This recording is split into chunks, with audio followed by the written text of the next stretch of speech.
we used to carry around a gigantic, like, glass case of emotion shield where it's 6 feet tall and it goes around the whole kit, because there are those small rooms where that's what drums you are too loud, and we used to travel around with that way back in the day. I mean, 12, 13 years ago. And I traditionally hated it. I hated being behind it. I didn't like the way it made me feel of just being. Yeah, you're in the bubble. It sucks. It sucks. And then your bandmates probably didn't like it much either. No, not at all. Because the sound's just different. But 10 years ago or so, we ditched those and we just went to just the cymbal shields. I use Smokin Aces.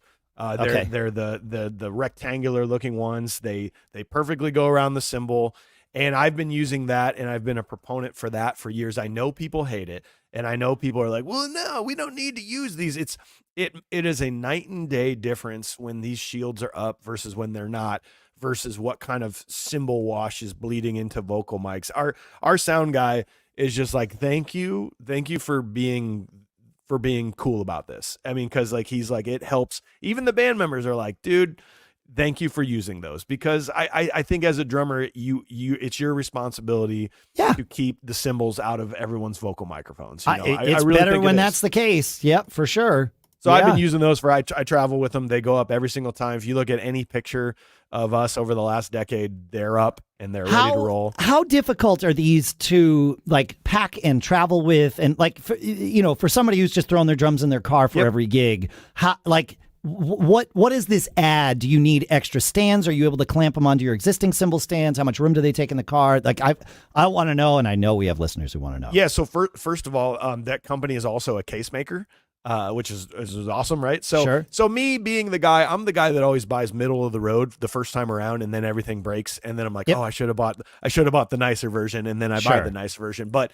I did not buy a case right off the bat. I'm like, oh, they'll just float around in the trailer. And of course they all broke within a day. So these things need to be put into a case, and they have a customized case that fits perfect. They all go in there. They get belted down.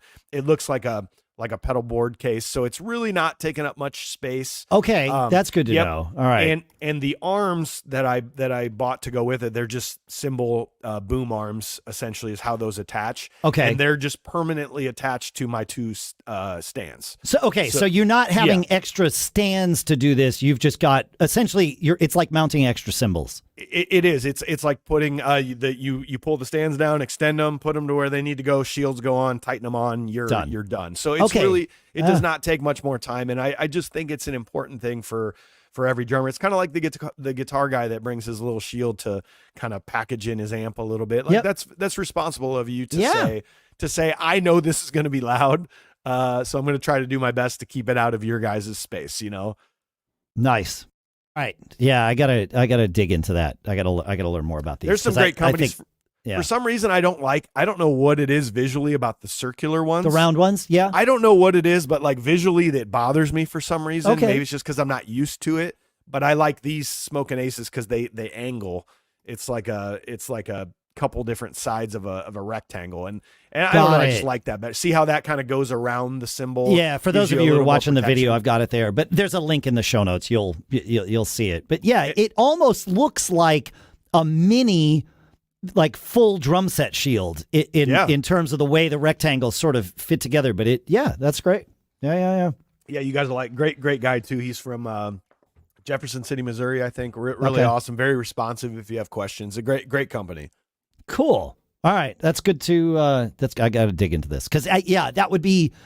That's sort of the next thing I've been thinking about getting. Just because, even if the drums themselves aren't too loud in the room, it's the proximity to the vocal mics. That's all it is. It is really the trick. Yeah, exactly. And they just go right into those vocal mics. And our singers all have these like Neumann vocal mics, like top of the line.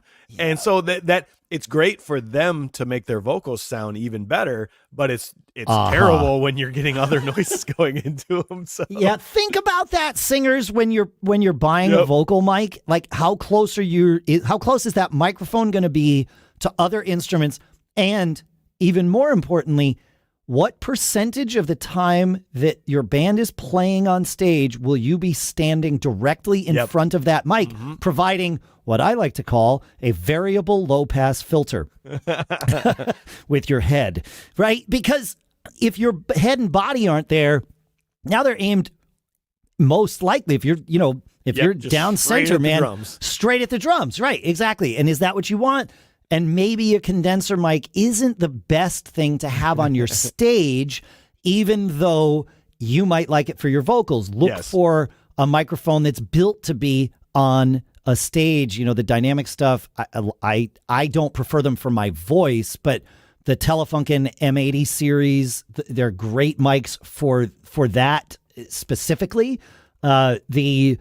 The Heil PR30-ish series, I really like the PR37 on stage for exactly that reason.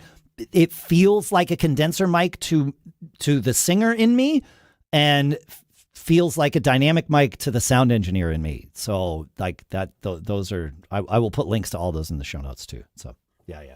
Definitely.